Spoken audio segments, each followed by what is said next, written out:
حفاظت کے لیے دنیا کے جس کونے میں حسین ابن علی کے محبین عاشق حسین جلوس اور مجالس کی پاکیزہ محفلوں میں عبادت کر رہے ہیں، ان سب کی عبادت کی قبولیت کے لیے، ماں بہنوں بیٹیوں کی چادروں کی حفاظت کے لیے، اس صف عذاب پہ آنے والوں کے ہر دکھ درد مصیبت کی دوری کے لیے بلند تر صلوات۔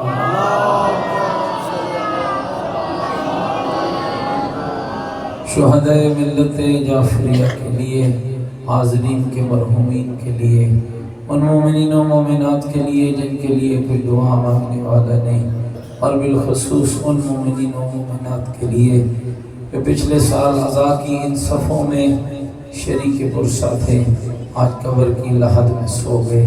ایک مرتبہ سورۃ الفاتحہ۔ بسم اللہ الرحمن الرحیم، الحمدللہ رب العالمین، الرحمن الرحیم، مالک یوم الدین، ایاک نعبد و ایاک نستعین، اہدنا الصراط المستقیم، صراط الذین انعمت علیہم غیر المغضوب علیہم ولا الضالین۔ بسم اللہ الرحمن الرحیم، الحمدللہ، بسم اللہ الرحمن الرحیم، قل هو اللہ احد اللہ الصمد لم یلد ولم یولد ولم یکن له کفوا احد۔ بسم اللہ الرحمن الرحیم، قل هو اللہ احد اللہ الصمد لم یلد ولم یولد ولم یکن له کفوا احد۔ اللہم اغفر للمؤمنین والمؤمنات والمسلمین والمسلمات الاحیاء منہم والاموات، تابع اللہم بیننا وبینہم بالخیرات، انکا مجیب الدعوات، انکا علی کل شیء قدیر، برحمتک یا ارحم الراحمین۔ بلند تر صلوات۔ ماشاءاللہ بڑی تعداد میں تشریف فرما ہے، بار دیگر بھی مل کر بلند تر صلوات۔ ماشاءاللہ لا حول ولا قوة الا باللہ العلی العظیم۔ اعوذ باللہ من الشیطان الرجیم، بسم اللہ الرحمن الرحیم، الحمدللہ رب العالمین، والعاقبۃ للمتقین، والنار للمنافقین، الصلاة والسلام علی سیدنا ونبینا وشفیع ذنوبنا وطبیب قلوبنا ومولانا ابی القاسم محمد وآلہ الطیبین الطاہرین المعصومین المظلومین المنتجبین، ولعنۃ اللہ علی اعدائہم الملعونین۔ اما بعد فقد قال الحکیم فی القرآن المجید وقولہ الحق وہو اصدق القائلین۔ بسم اللہ الرحمن الرحیم، انا خلقناکم من ذکر وانثی وجعلناکم شعوبا وقبائل لتعارفوا ان اکرمکم عند اللہ اتقاکم۔ قال الرسول صلی اللہ علیہ وآلہ وسلم، انی تارک فیکم الثقلین، کتاب اللہ وعطرتی اہل بیتی، ان تمسکتم بہما لن تضلوا بعدی ابدا۔ بلند تر صلوات۔ نعرہ تکبیر، نعرہ تکبیر، نعرہ تکبیر، نعرہ رسالت، نعرہ رسالت، نعرہ حیدری، نعرہ حیدری، حسینیت، مل کے بولو حسینیت، اپنے ایمان کا اعلان کرو حسینیت، عقیدوں کا اظہار کرو حسینیت، نیکیوں کا وعدہ کرو حسینیت، سیرت آل محمد علیہ السلام پر چلنے کا عہد کرو، پوری طاقت سے جواب دو حسینیت، قرآن اور آل بیت سے محبت کے دم بھرو، پوری جرأت سے جواب دو حسینیت، یزیدیت، یزیدیت، یزیدیت، بلندتر صلوات۔ میرے ساتھ دعویٰ کرام، بزرگوں، عزیز و دوستوں، گزشتہ مجالس میں آپ کی خدمت میں ضمن میں چند معروضات عرض کرنے کی سعادت حاصل کی کہ حمد ہے اس اللہ کے لیے جس اللہ نے مجھے اور آپ کو عزاداری حسین ابن علی جیسی نعمت عطا فرمائی۔ شکر ہے اس رب کا جس نے ہمیں محب حسین بنایا اور اس حسین کے دروازے تک پہنچایا کہ جو حسین ہدایت کا چراغ بھی ہے اور نجات کی کشتی بھی ہے۔ اور اس حسین کا کمال یہ ہے کہ اس حسین ابن علی نے اللہ کے دین کو بھی بچایا، مصطفیٰ کی شریعت کو بھی بچایا، اور کمال کر دکھایا کہ محمد کا حلال قیامت تک کے لیے حلال بنا اور محمد کا حرام قیامت تک کے لیے حرام بنا۔ میں نے پہلی مجلس میں عرض کیا تھا کہ جن کو حسین ملا ان کا بڑا فائدہ ہوا، جن کو نہ ملا ان کا بڑا نقصان ہوا۔ حسین جنہیں ملا ان کا فائدہ یہ ہے کہ وہ اسی کو حلال مانتے ہیں جس کو اللہ نے حلال بنایا ہے، اسی کو حرام جانتے ہیں جس کو اللہ نے حرام بنایا ہے، اور جنہوں نے حسین کو چھوڑا ان کا حلال حرام بن گیا اور حرام حلال بن گیا۔ اب رہتے میں بیٹھے ہوئے ایک طالب علم ہوں، کوشش کرتا ہوں کہ آپ کی خدمت میں وہ معروضات عرض کی جائیں جس کی اس وقت میری قوم کو اشد ضرورت ہے۔ میرے بھائیو دوستو، اللہ کا جو دین آل اور قرآن کے ذریعے ہم تک پہنچا، دونوں نے اپنا اپنا کردار نبھایا۔ قرآن نے اپنا کام کیا، آل نے اپنا کام کیا۔ قرآن حکم دیتا رہا، آل اس کو عملی جامہ پہناتے رہے۔ قرآن نماز کہتا رہا، آل نماز پڑھتے رہے۔ قرآن روزہ کہتا رہا، آل روزہ رکھتی رہی۔ قرآن حج بتاتا رہا، آل حج کرتی بھی رہی، حج بچاتی بھی رہی۔ تو مومنین کرام، جو دین اللہ کا ہمیں قرآن اور اہل بیت علیہ السلام کے ذریعے ملا ہے، اس دین کو اللہ نے دو حصوں میں بانٹا۔ ایک کا نام عقیدہ رکھا، دوسرے کا نام عبادت و معاملات رکھا۔ میں بیٹھے ہوئے دو حصوں میں اللہ کے دین کی بنیاد دو چیزوں پر ہے۔ اللہ کے دین کا یہ ستون اس بنیاد پر کھڑا ہے۔ اس بات کو تھوڑا سمجھنا، جب آپ عمارت بناتے ہیں تو آپ کا معمار، آپ کا مستری، آپ کا انجینئر، آپ کا ٹھیکیدار آپ کو کہتا ہے کہ بھائی جان کتنی منزلیں بنانی ہیں؟ 5 منزلیں، 10 منزلیں، 8 منزلیں۔ تو وہ کہتا ہے پھر اتنی ہی مضبوط بنیاد رکھنا تاکہ تیری 10 منزلہ عمارت کو کبھی کوئی نقصان نہ پہنچے۔ شیعان حیدر کرار کتنا پیارا دین ہے اہل بیت کا۔ 10 منزلہ عمل کی عمارت کو بنانے کے لیے اہل بیت نے 5 ستونوں پہ قائم عقیدہ عطا فرمایا۔ تھکے تو نہیں بیٹھے ہو میری باتوں سے؟ 10 منزلہ عمل کی، پھر اس کو سمجھیے، شاید کسی ذہن تک بات نہ پہنچ چکی ہو۔ عمارت ہے 10 منزلہ اور بنیاد ہے 5 ستونوں پر قائم، جس میں پہلے ستون کا نام عقیدہ توحید ہے، دوسرے ستون کا نام عقیدہ عدل ہے، تیسرے ستون کا نام عقیدہ نبوت ہے، چوتھے ستون کا نام عقیدہ امامت و ولایت ہے، پانچویں ستون کا نام عقیدہ قیامت ہے۔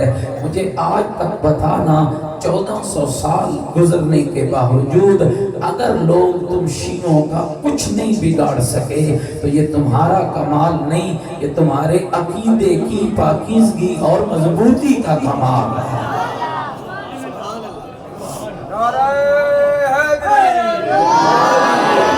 میری گل سمجھ آتی ہے نا میرے دوستوں کو، یہ تمہارے عقیدے کی مضبوطی کا کمال ہے۔ اگر نہ دیکھ لیجئے رسول کی آنکھ بند ہونے کے بعد لوگوں سے اللہ کی عدل کو بھی چھین لیا گیا، رسول کی رسالت میں بھی رخنہ اندازیاں ڈالی گئیں اور امامت اور ولایت کے عقیدے کو چھین لیا گیا۔ پھر آج آپ حشر دیکھ لیجئے، کسی کی نماز اور ہے تو کسی کی اور ہے، کسی کا سجدہ اور ہے تو کسی کا اور ہے، کسی کا وضو کا طریقہ اور ہے تو کسی کا اور ہے۔ اگر تو شیعہ علی اتنی مشکلوں کے باوجود آج اسی دین پہ قائم ہے اور اسی فقہ پر قائم ہے کہ جس کو جعفر صادق نے تم تک پہنچایا تھا، تو یاد رکھنا اس 10 منزلہ عمل کی عمارت کہ جس کی پہلی منزل کا نام نماز ہے، دوسری منزل کا نام روزہ ہے، میرے خیال تھک گئے ہو، پہلی منزل کا نام نماز ہے، دوسری منزل کا نام روزہ ہے، تیسری منزل کا نام زکوٰۃ ہے، چوتھی کا نام خمس ہے، پانچویں کا نام جہاد ہے، چھٹی قبرت نہیں بیٹھے بھائی۔ پھر آگے بڑھتے ہو تو امر بالمعروف ہے، نہی عن المنکر ہے، پھر تولا ہے، پھر تبرع ہے۔ تو یہ جو 10 منزلہ تو نے عمارت عمل کی کھڑی کی ہے، یہ مضبوط تب ہوگی جب تیرا عقیدہ مضبوط ہو۔ یاد رکھیے گا یہ جتنی باتیں ہیں، اب زیارت کے لیے جاتے ہیں، اب مجلس میں آتے ہیں، اب جلوس میں آتے ہیں، اب لنگر پکاتے ہیں، اب سبیل لگاتے ہیں، اب ماتم کرتے ہیں، اب گریہ کرتے ہیں، یہ ساری وہ پاکیزہ عمارتیں ہیں جن کو تیرے عقیدے پر قائم کیا گیا ہے۔ اگر عقیدہ ہی درست نہیں تو پھر نہ نماز ہے، نہ روزہ ہے، نہ حج ہے، نہ زکوٰۃ ہے، نہ خمس ہے، نہ جہاد ہے، نہ عمر ہے، نہ نہیں ہے، پھر نہ تولا ہے تو نہ تبرع ہے۔ تولے کا حق بھی اللہ اسے دیتا ہے جس کا عقیدہ لائق تولا ہوتا ہے۔ گھبرا تو نہیں گیا میری بات کو سنو، میں نہیں لیکن ہم تو اللہ نے جو ہمیں دین دیا ہے، پھر اس کو سمجھ لیجئے، تھکے تو نہیں بیٹھا میری باتوں سے، اس کی بنیاد 2 چیزوں پر رکھی ہے، یعنی ایک حصہ عقائد پہ مشتمل ہے، ایک حصہ عبادات و معاملات پہ مشتمل ہے۔ انشاءاللہ آنے والی مجلسوں میں آج کروں گا کہ عبادت کا فلسفہ کیا ہے اور معاملات کا فلسفہ کیا ہے۔ دوستو یہ کمال اس دین کا ہے کہ عبادت قبول نہیں ہوتی ہے جب تک عقیدہ درست نہ ہو، جب تک بنیاد درست نہ ہو۔ اور پھر اللہ نے یعنی سورہ مبارکہ اور والعصر کو اگر آپ پڑھ لیں تو اللہ نے پورے دین کا خلاصہ ان 3 آیتوں میں بیان کیا ہے۔ اگر آپ کی طبیعتوں میں گرانا گزرے تو ذرا میں وہ سورہ مبارکہ سنانا دوں آپ کو، سارے میرے ساتھ بھی پڑھتے جانا۔ بسم اللہ الرحمن الرحیم، والعصر ان الانسان لفی خسر الا الذین آمنوا وعاملوا الصالحات وتواصوا بالحق وتواصوا بالصبر۔ کیا اللہ کہہ رہا ہے؟ قسم ہے عصر کی، قسم ہے زمانے کی، قسم ہے عصر کی، سارے گھاٹے میں ہیں، الا الذین، شیعو اللہ بھی بڑے کمال دکھاتا ہے، بڑے بڑوں کو پیچھے چھوڑ دیتا ہے۔ قل لا اسألکم علیہ اجرا الا المودۃ فی القربى، کوئی اجر نہیں چاہیے مگر مودت فی القربى چاہیے۔ مودت فی القربى، اللہ کے بعد کی بات اور ہوتی ہے، اللہ سے پہلے کی بات اور ہوتی ہے۔ جیسے وہاں کہا کہ کوئی اجر نہیں چاہیے مگر یہ چاہیے، ایسے یہاں کہا ہر کوئی گھاٹے میں ہے مگر وہ گھاٹے میں نہیں ہے۔ کون؟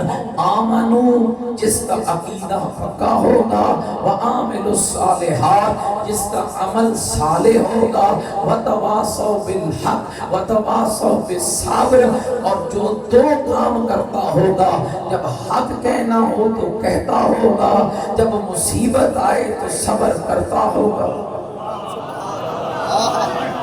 گھبرائے تو نہیں بیٹھے، میں چھوٹا سا طالب علم ہونا اس لیے یہ بات کرنے کی جسارت کر رہا ہوں۔ پھر اس بات کو سمجھ لیجئے کہ اللہ کہہ رہا ہے وہ گھاٹے میں نہیں ہے کون جس کا ایمان پکا ہے۔ جڑے بندے کا عقیدہ ہی چوری ہو وجے، اس کا صبح اور ہو اور شام کو اور ہو، ایک محفل میں جائے تو عقیدہ اور ہو، دوسری محفل میں جائے تو عقیدہ اور ہو، ایک بندے کو سنے تو عقیدہ بیا، بے کو سنے تو عقیدہ بیا، بے کو سنے تو عقیدہ بیا۔ کوئی بندہ اس بندے کو اپنے عقیدے پہ ہی یقین نہیں ہے کہ میرے ہاں توحید کیا ہے، میرے ہاں رسالت کیا ہے، میرے ہاں نبوت کیا ہے، میرے ہاں امامت کیا ہے، میرے ہاں قیامت کیا ہے۔ یاد رکھنا مومنین کرام، اگر مجھے اجازت دیں تو آج میں تھوڑا عقیدے پہ بات کر لوں، تھکے تو نہیں بیٹھے میری باتوں سے۔ یاد رکھنا اللہ نے اس پورے سلسلے کو کڑی کے ساتھ کڑی جوڑی ہے، بات کے ساتھ بات جوڑی ہے، لفظ کے ساتھ لفظ جوڑا ہے۔ ایک عقیدہ بیان کیا، دوسرے کی بنیاد پہلے عقیدے کو قرار دیا، دوسرا بیان کیا، تیسرے کو بنیاد دوسرا عقیدہ قرار دیا، تیسرے کو بیان کیا، چوتھے کو بیان کیا، چوتھے کی بنیاد تیسرا قرار دیا، پھر پانچویں کو بیان کیا، پانچویں کی بنیاد چوتھا قرار دیا۔ اب سر اٹھاؤ تو تمہیں سمجھاتا ہوں۔ پہلے کہا توحید ہے تو پھر آگے بڑھ سکتا ہے۔ اگر اللہ ہی کوئی نہیں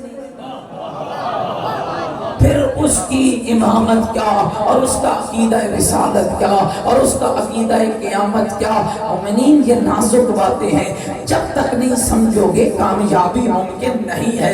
پہلے کون سا عقیدہ سارے بولو؟ توحید، مل کے بولو پہلا عقیدہ کون سا ہے؟ اونچا بولو پہلا عقیدہ کون سا ہے؟ توحید۔ اللہ واحد ہے، اللہ احد ہے، اللہ یکتا ہے، اللہ اکیلا ہے۔ مجھے ایمان سے بتاؤ کہ یہودی اللہ کو نہیں مانتے؟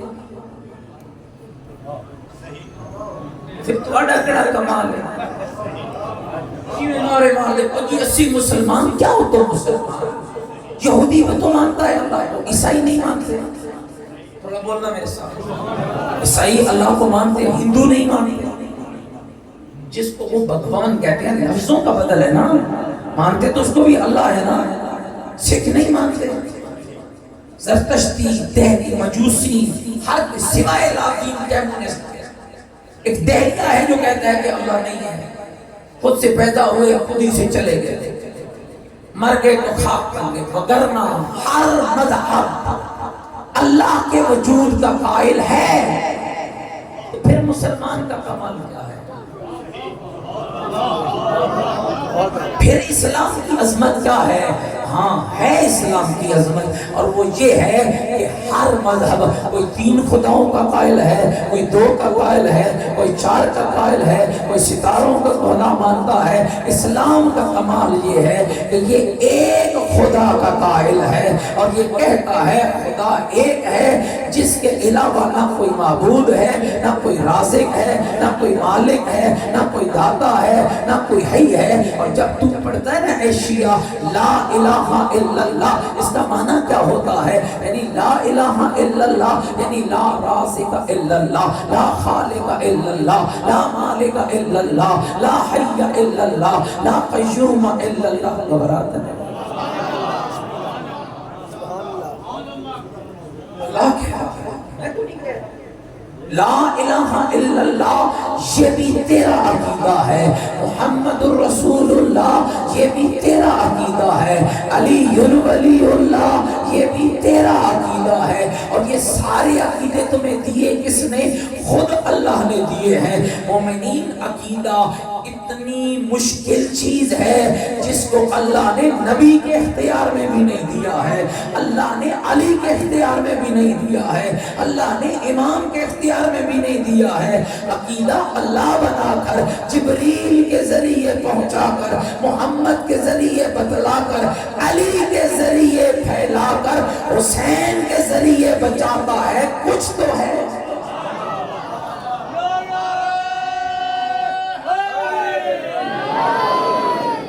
میری گل سمجھ آتی میں نے میرے دوستوں بزرگوں؟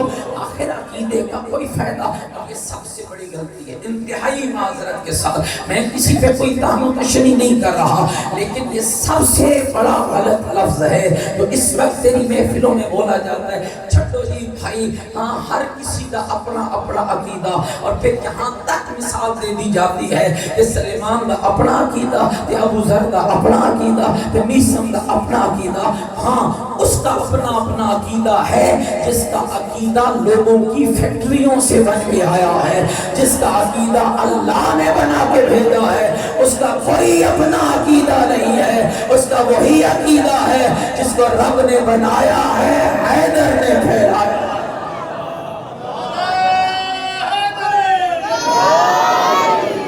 اور اتنے بیٹھے بھائی میری انگلہ چلیاں لگ رہی ہیں، مل کے صلوات پڑھو محمد و آل محمد کی ذات کا۔ جتنی اللہ نے طاقت دی ہے بلند تر صلوات۔ اور اتنی بیٹھے میری باتوں سے کہ عقیدہ اللہ نے بنایا ہے۔ پہلا عقیدہ کون سے؟ بولو سارے، عقیدہ توحید ہے، یہ توحید کا عقیدہ۔ اور ہم کیوں شیعہ غافل ہو جاتے ہیں؟ جس طرح توحید اللہ کی کائنات میں تیرے علی نے سکھائی ہے، کسی اور نے سکھلائی نہیں ہے۔ ایک بہت بڑا مفکر گزرا ہے جس کو نہج البلاغہ پڑھنے کا اتفاق ہوا، اس نے نہج البلاغہ کے بارے میں ایک جملہ لکھا، کہنے لگا مجھے نہیں سمجھ آتا ہے جب میں اس علی کی کتاب کو، چونکہ اس کا ایک اپنا مزاج تھا نا، جب میں اس علی کی کتاب کو پڑھتا ہوں مجھے نہیں سمجھ آتا ہے یہ ساری کائنات جو بنی ہے یہ خود بناتا رہا ہے یا یہ دیکھ رہا تھا اور کائنات بن رہی تھی۔ علی نے عقیدہ ایسے بیان کیا ہے کہ لوگوں کو شک ہو گیا کہ علی کیا ہے، لیکن علی نے ہر شک کو دور کر کے کہا خبردار، کائنات میں نے نہیں بنائی ہے، کائنات اسی نے بنائی ہے جس نے مجھے علی بنایا۔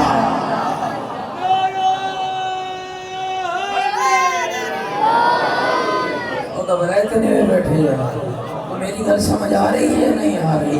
لہذا یہ بات سمجھنے کی ضرورت ہے، لا الہ الا اللہ یعنی لا مالک الا اللہ، لا رازق الا اللہ، لا حی الا اللہ، لا قیوم الا اللہ۔ اور یاد رکھنا مومنین کرام، نہ ہم منافق ہیں نہ ہم مسحری ہیں، اس لیے کہ منافق کا بھی اپنا عقیدہ ہے اور مسحری کا بھی اپنا عقیدہ ہے۔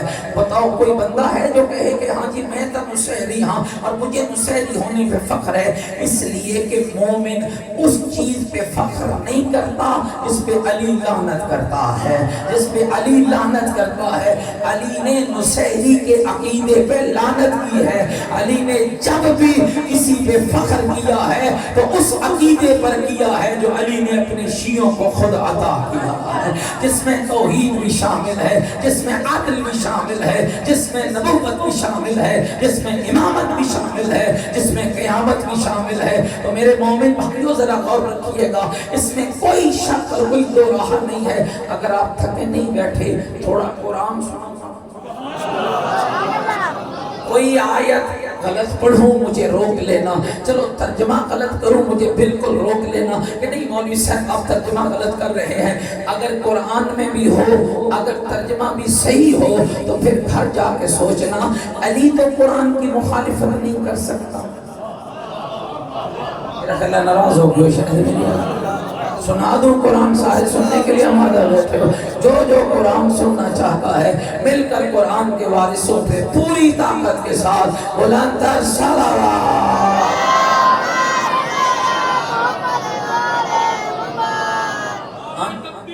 اللہ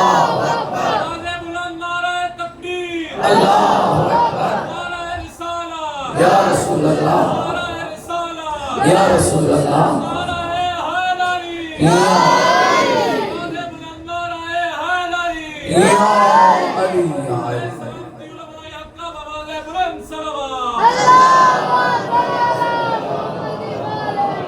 جی سناوا قرآن بھائی متوجہ ہو گئے آپ سارے؟ میرا رب کہہ رہا ہے، سب سے پہلے میں پڑھنے لگا ہوں 30ویں پارے کی سورہ نبا کی آیات۔ بسم اللہ الرحمن الرحیم۔ ألم نجعل الأرض مهادا والجبال أوتادا وخلقناكم أزواجا وبنينا فوقكم سبعا شدادا وأنزلنا من المعصرات ماء ثجاجا لنخرج به حبا ونباتا. اب میں پڑھنے لگا ہوں 20ویں پارے کی آیات. امن خلق السماوات والارض وانزل لكم من السماء ماء فانبتنا به حدائق ذات بهجا ما كان لكم ان تنبتوا شجرها امن جعل الارض قرارا امن يجيب المضطر اذا دعاه ويكشف السوء امن يهديكم في ظلمات البر والبحر